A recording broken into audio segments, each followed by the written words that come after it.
Good afternoon. Again, I'm LaTonia Patterson with Georgia Transplant Foundation. I head the transplant fundraising program. And I'm just going to give you some tips and hints on how to accomplish your fundraising goals that Mayo may have set for you, okay?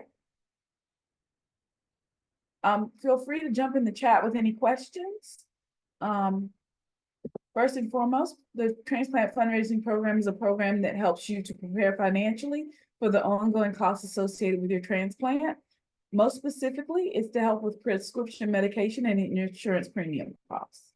Our program offers personal accounts, matched accounts for Georgia residents, account management, which means that none of the funds raised would be counted against you if you have any income or needs-based program assistance programs from like the state or local governments that it's not considered taxable income for you, so therefore it won't negatively impact those. We offer fundraising workshops, and we help you to have fundraise by having a personal web page that lets you receive donations from online contributors. I'm sorry, I've just tripped all over myself. I apologize. Our new web pages do allow you to receive donations in a multitude of ways, including Venmo and Cash App. And we also offer our direct bill pharmacy option, which allows you to utilize your funds for medications without it having to come out of pocket and then getting reimbursed. Who can use the TFP accounts? Georgia residents undergoing the transplant journey, no matter what organ is being transplanted or where they're having their transplant. So those people can either access a matched or an unmatched account depending on their needs. Additionally, any U.S. citizen undergoing the transplant journey in a transplant center located in the state of Georgia, but they would only be eligible for an unmatched account. The differences between the two is primarily in usage. For the matched account, you have to apply and be approved pre-transplant, but with the unmatched, you can be approved either pre or post-transplant.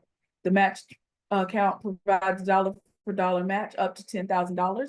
You have 1 year from the time of your enrollment to raise funds that are eligible for the match. You do have to be a Georgia resident to qualify for the match program. For both accounts, you must be a UNOS listed or transplant center verified candidate for transplant. Part of our account management is making sure that all people who donate to your account know that you are raising funds for the reason for your health care needs. Funds can be used primarily post-transplant in the matched account, but it can be used pre or post-transplant in the unmatched account. For both, the account is primarily to help with your meds and your insurance premiums, but in the unmatched account, it can also be used for more broadly as well. There is a 3% administrative fee on all deposits. To utilize your funds, you utilize them through reimbursement. In the matched accounts, you must have them, you have to have them, of course, they all have to be expenses related to your transplant. But there's $1,000 cap on things like hospital and physician copays, deductibles on insurance, parking fees, travel expenses for medical care, things like that. The unmatched account does not have any limits on those. However, even whether you have a matched or an unmatched account, if you have an unmatched account, but you only raise a small amount, or if you have a matched account and therefore are subject to the $1,000 cap, we always suggest that if you are a Georgia resident, you check with your social worker about accessing our financial assistance programs.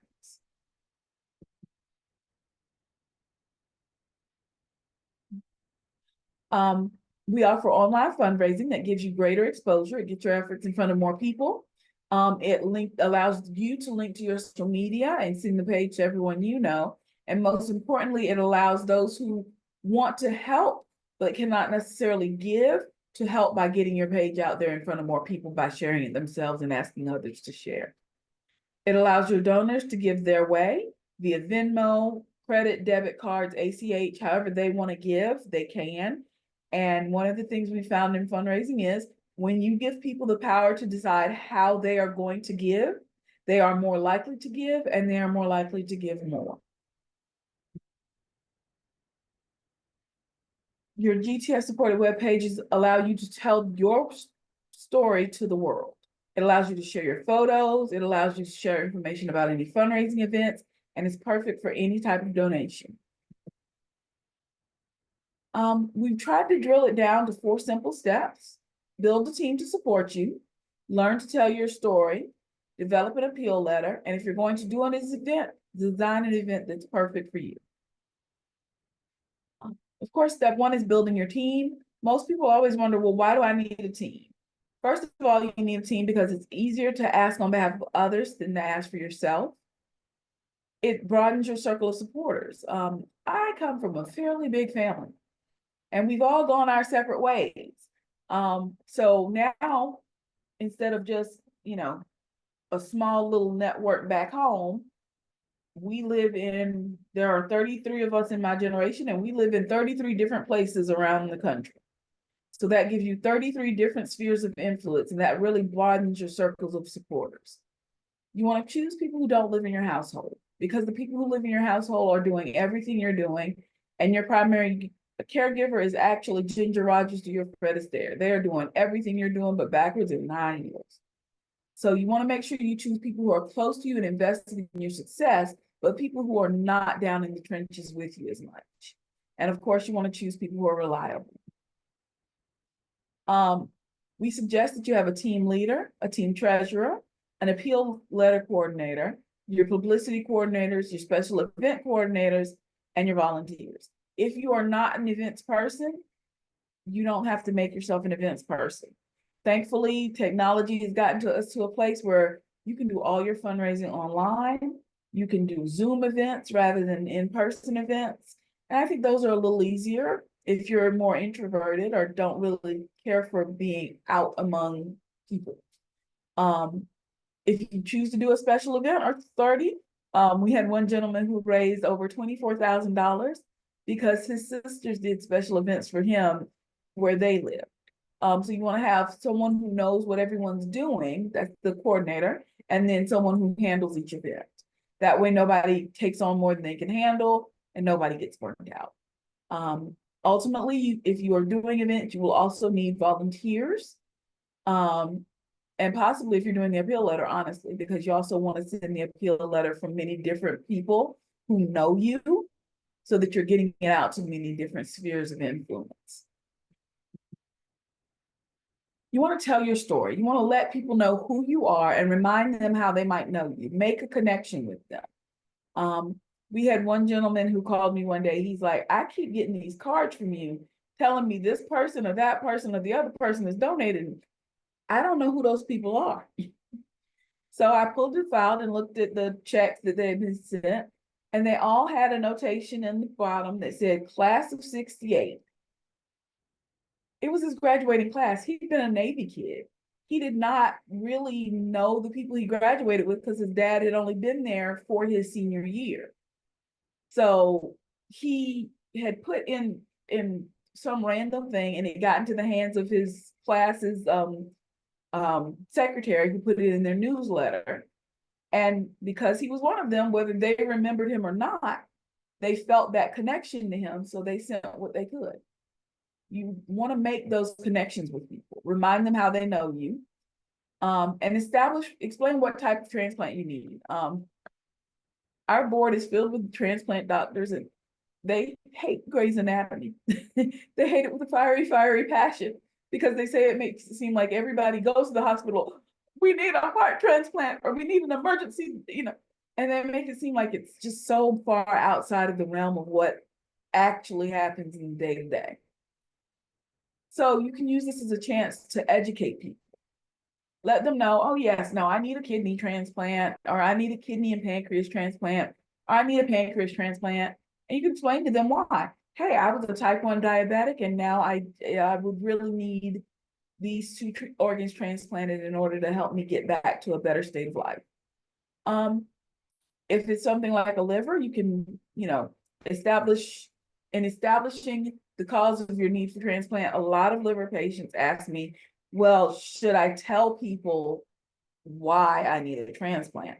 And the simple truth is it does depend. If you are in a small town, chances are good everybody already knows. So just say, hey, yes, I need this transplant. Yes, I had these problems, but I could not be listed if I were not sober and was not clean. It helps people to make the connection with you. It helps them to reassure themselves that what they do to benefit you won't be flushed down the drain, I guess is the nicest way to say it. Because everybody has that fear that they're going to help somebody who's going to be a Larry Hagman. And don't get me wrong, I loved Dallas. JR was kind of a boss back in the day. But the whole, getting a liver transplant, continuing his alcoholism, and then needing another one and getting that rubbed a lot of people wrong in the 80s. And yes, I'm old enough to remember that. But you just want to remain honest and positive so that people know, yes, this is what happened, but I've moved on past that and I would like a second chance. State your needs, whether it be funds and or a living donor. Tell people what you need to continue your journey. I jokingly say that for most people who need a kidney transplant, it's not just about fundraising, it's about educating about living donors too. Because even if they may not match to you, they may match to someone. And that's a life saved and a life made better. And remind them that you never expected to need a transplant and that it can happen to anyone.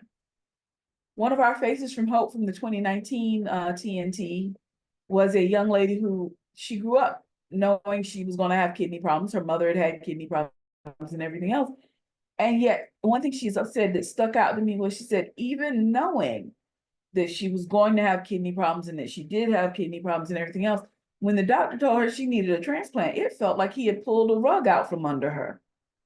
Because nobody ever expects to hear the words, if you want to live, you need to have a transplant. If you want to live a better life and not sit tied to a machine for multiple hours every other day, you need to have this transplant. So just remind people that we never know what's going to happen and it could happen to anyone. You want to create your appeal letter. Your appeal letter is just a personal request campaign to raise funds from people who know you or people who know those who know you. It's just a letter asking for support, is very low cost, and tends toward high success. I know the cost of stamps keep eking up and eking up, and as that increases, so too does the cost of the letter, but it's still not more than $1 even with printing and buying envelopes. And usually you get back 10 to 25, sometimes as much as $100 per appeal letter. So you want to go ahead on and give that a try. And best of all, with technology the way it is, you don't actually have to send the physical letters anymore. You can send emails, you can add it as a Facebook post, you can turn it into a JPEG and send it out on, it's not Twitter anymore, on X. It's still Twitter, I'm sorry. I'm old, it's still Twitter. But you can also recruit family and friends to send letters on your behalf from a different perspective. So my sister, my friend, my daughter, my son, this is for two reasons. One is we are raised to be kind of humble and not toot our own horns. So they're going to put out to the world a different version of you. The version of you that the world sees, that they see, that you don't necessarily see. And that version may be someone that people want to support a little bit more than the aw shucks version that you will put forth, just because nobody wants to seem braggadocious. I'm sorry, I do love the word braggadocious. So I try to work it in whenever I can. In your fundraising appeal letter, you want to tell your story. Provide brief information about the illness causing your need for transplant. I think one of the things that got me the most was when I first started working here, I did not realize that type 1 diabetics often ended up needing kidney pancreas transplants because the medications and everything could be so hard on their kidneys, as well as their illness causing trouble with their pancreas, being caused by trouble with their pancreas. So let people know what's causing your illness, just in brief terms. You don't have to go into specific, because I know as Southerners, we don't like to put our business out there too much. But it's always educational and helps others to let them know a little bit about that. You can show the costs associated with transplant. Again, you don't have to get down into your specifics, but UNOS, UNOS.org can give you great overall general information about the cost of transplant in America today, and that can help people understand why you're raising funds. You can mention GTF's transplant fundraising program for credibility and for the incentive of the matching funds. Humans are prideful. Southerners are 3 times as prideful as your average other human.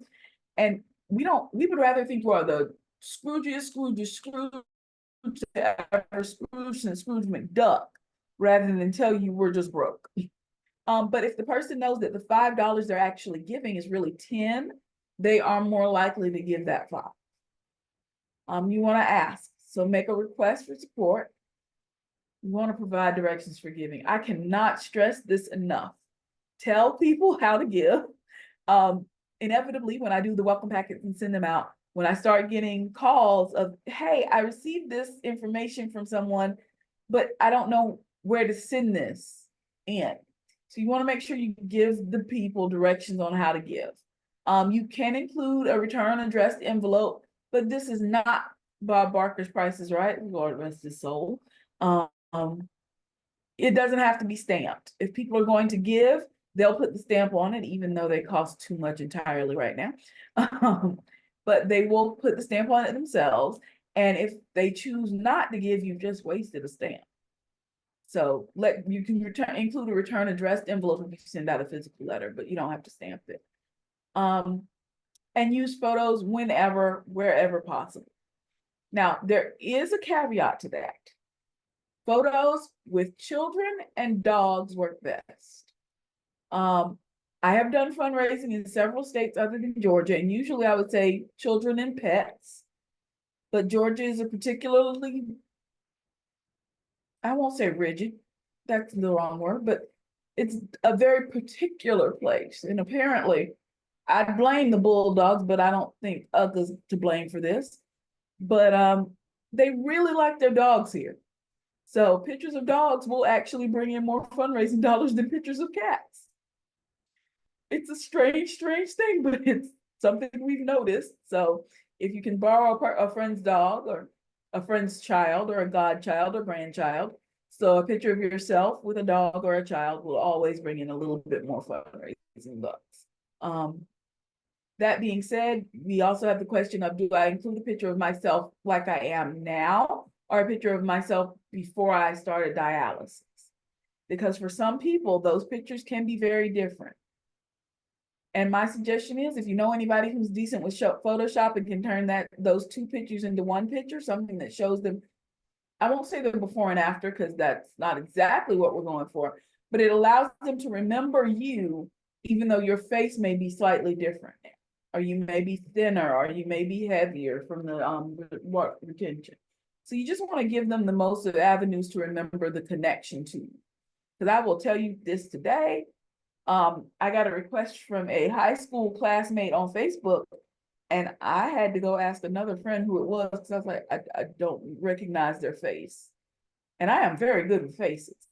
So you just want to give people as much opportunity as possible to remember who you are and how they know you.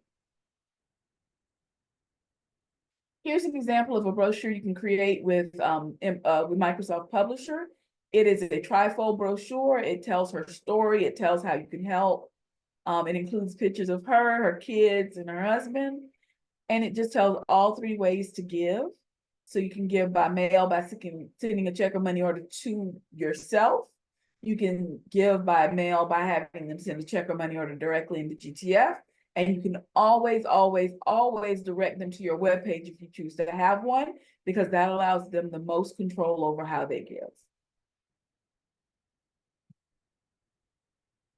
Business cards. Business cards can be a great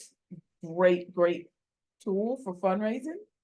They are inexpensive to produce. They are a great takeaway reminder and almost always make it home. Whereas flyers sometimes end up in the bottom of purses, they end up tossed away just because they can be a little unwieldy.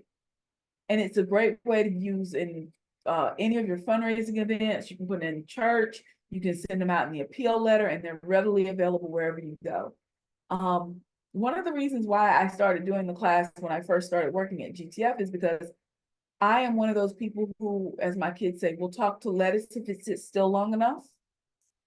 I am the antithesis of the old Seinfeld joke where he's like, yeah, most people would rather, if they're at a funeral, they'd rather be in the casket than giving the eulogy. Yeah, no, I want to be the eulogist every time. Just because I don't like to hear my own voice per se, but I always feel like I have so much to say. Well, one of my clients, she decided she was going to do the business cards, and she was definitely a loquacious person. And she was talking to a lady in the Walmart line. And she remembered her name, but not much else. But she had been able to give her the card because the woman said she wanted to give.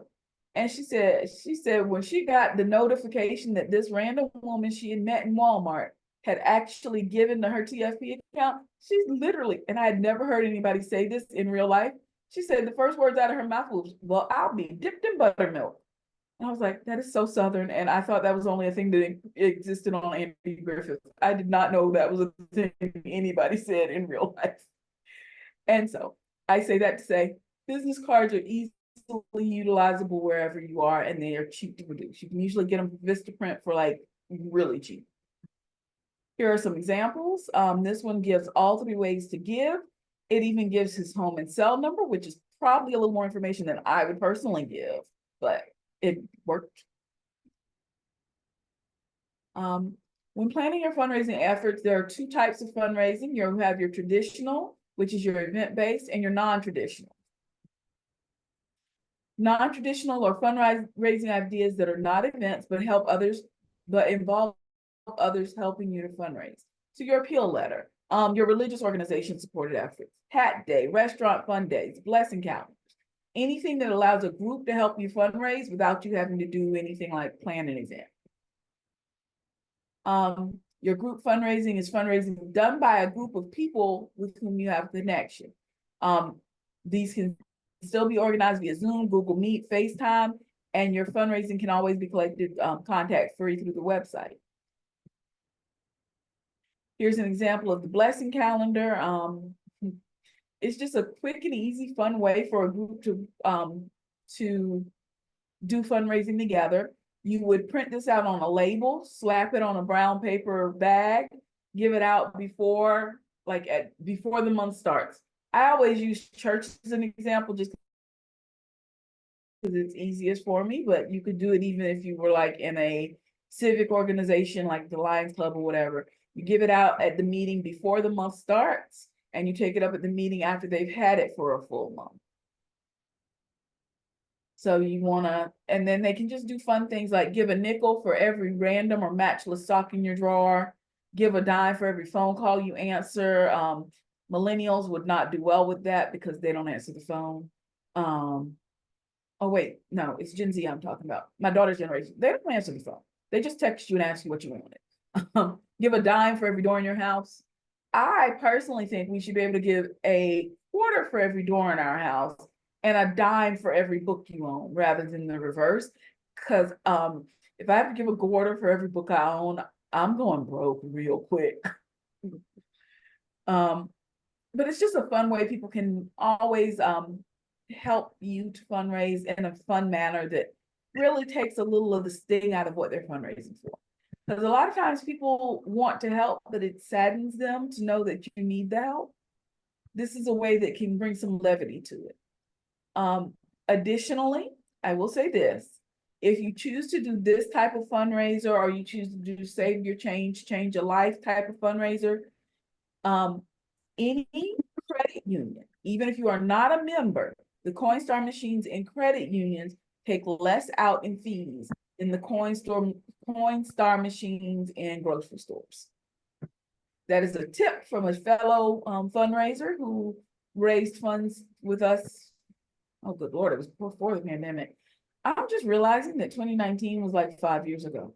It's startling to me how fast time is flying. It's a great tip that has benefited me in my own personal life. Because yeah, those Coinstar machines in Kroger take a lot out of you. Save Your Change, Change a Life is similar. You want to use print the info on labels, use lunch bags. It's great for group participation. And again, the Coinstar machines at credit unions have less fees. We have one lady who does it rather than saving your change, she does change of seasons, which is similar. But rather than doing it monthly, she does it quarterly. And she invites her friends and family, and they make bags every quarter, and they have a potluck. And she still sends in her she's quite a few years post the match year, but she still sends in her funds that she raises 4 times a year because she has direct billing, and she wants to make sure she never has to pay out of pocket for her medication. She is very determined to never have to pay out of pocket for her meds. And I don't blame her, because that can get expensive very quickly. Some online fundraising pages, resources, GTS website, GoFundMe and Kickstart are great tools, but they have high fees. Of course, you want to use Instagram, YouTube, TikTok. If you have that ability and that talent, it is a great way to not just increase your fundraising, but to increase awareness about transplant. And of course, your Facebook your Facebook page. You cannot use the Facebook fundraising feature, but you can always use your Facebook page and ads for advertising, for getting out the link to your website, and for asking others for help. You want to prepare your statement in advance, include your story, tell all the facts about how they can help, include your website, and thank everyone for your support. You can also mention that GTF, I forgot to change that date. We are now at 32, it'll be 32 years this August of service to our community. So you can add that for credibility, so they know we're not going anywhere, we're not taking your money and running.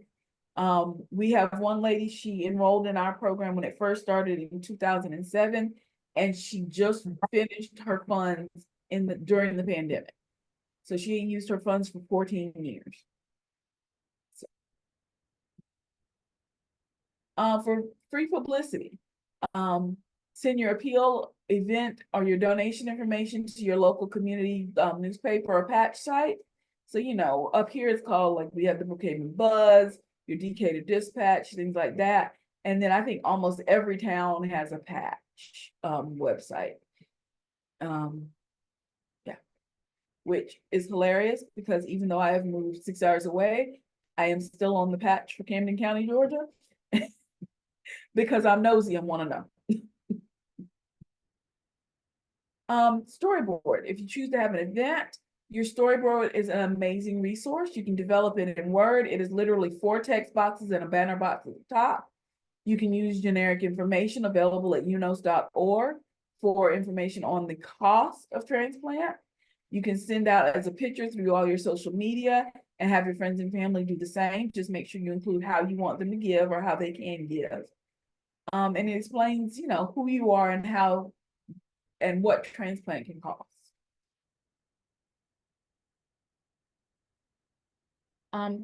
There are a few principles of fundraising. First of all, much like prayer, if you don't ask, you can't receive.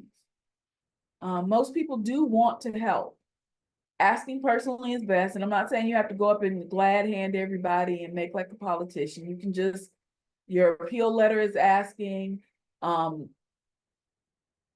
strategically placed flyers are asking, putting the information out on, like I said, YouTube, TikTok, Instagram, Facebook.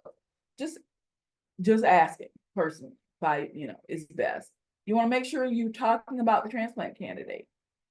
I jokingly say that there are certain people that I would give a kidney for, and there are certain people I probably wouldn't want to speak for.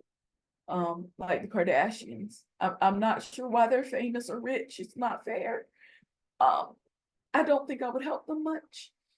But by talking about the transplant candidate, you can make people understand why they want to help.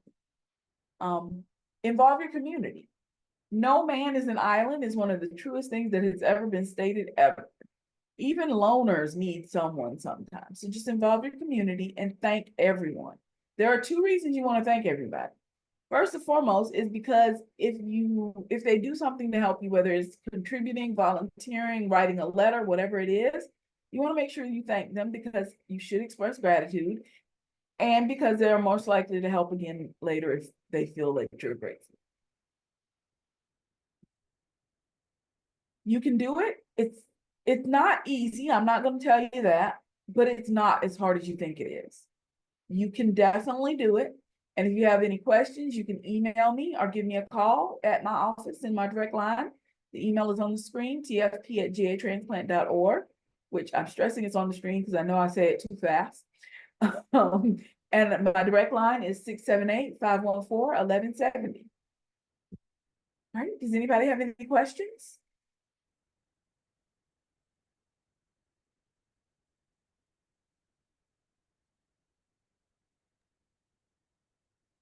If anybody has a question for LaTonia, feel free to unmute yourself and ask it, or you can put it in the chat if you're more comfortable with that.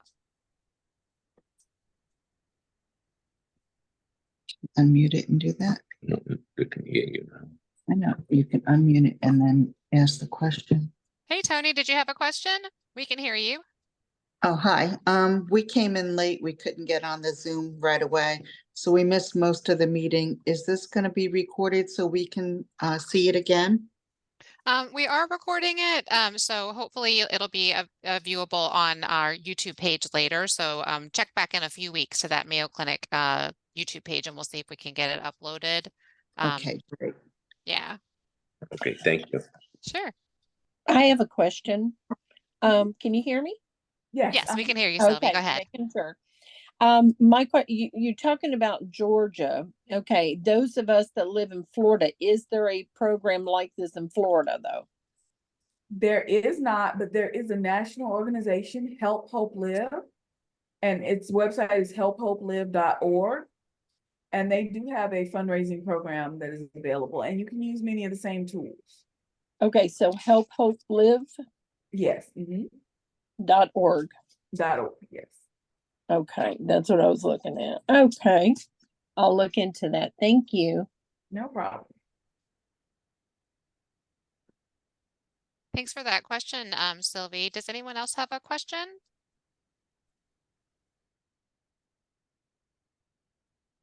I had one for you, LaTonia.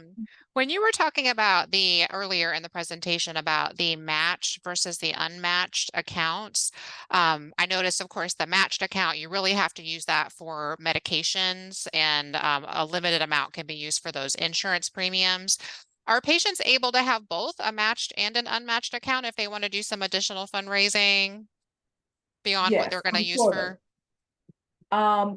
Well, first and foremost, the matched account is for both medications and insurance premiums. Mm-hmm. The limits are on things like parking fees and co-pays and meeting your deductible outside of your medications.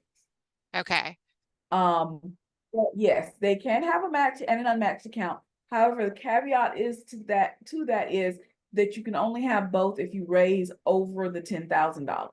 So if you raise 10,000 and meet the match, and we match everything you raise, then you raise an additional. We've had one person who raised an additional 5,000, somebody who raised just an additional 300, and they were shocked that was held to the unmatched guidelines.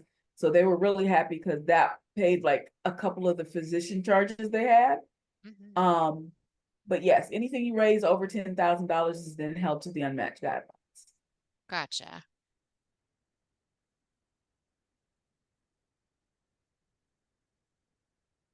Anybody else have a question?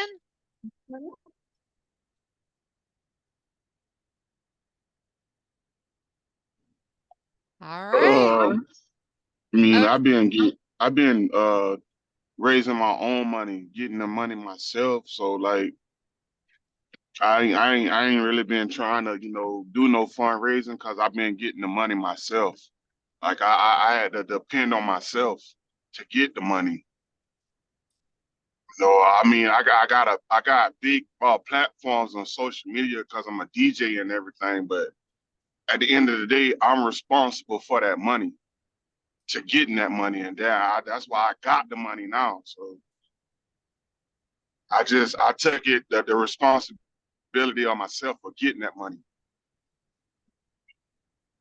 Well, Yeah. I'm very happy that you were able to, but there are people who just don't have that ability. And therefore fundraising would work for them in a way that maybe it doesn't fit for you. You would still be eligible to put the funds into a matched account if you're a Georgia resident. So then you would benefit from having what you raised times 2. Yeah, Oh. just with any presentation, you know, some of it applies to you. You take what applies to you and leave the rest for somebody else. So glad that you've been successful with what you've been doing, Gerald.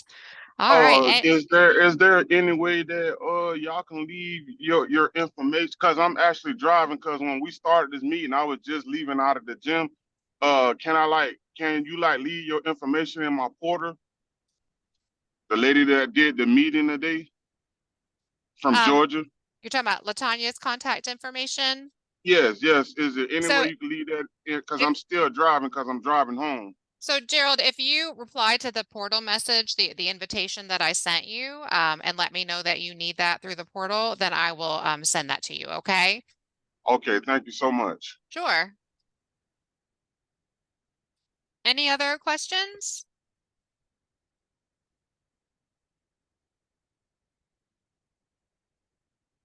Going once. All right. Well, we appreciate you so much, LaTonia. That was such great information. I appreciate all your time and all that fabulous strategies. I'm sure that's helpful for a lot of people, whether they're a Georgia resident or not, but particularly knowing about all that for our Georgia residents is fabulous. All right. So you guys know we'll send out another invite with the topic when it gets closer for this meeting next month. And in the meantime, we wish you all the best and everybody take care. Bye-bye.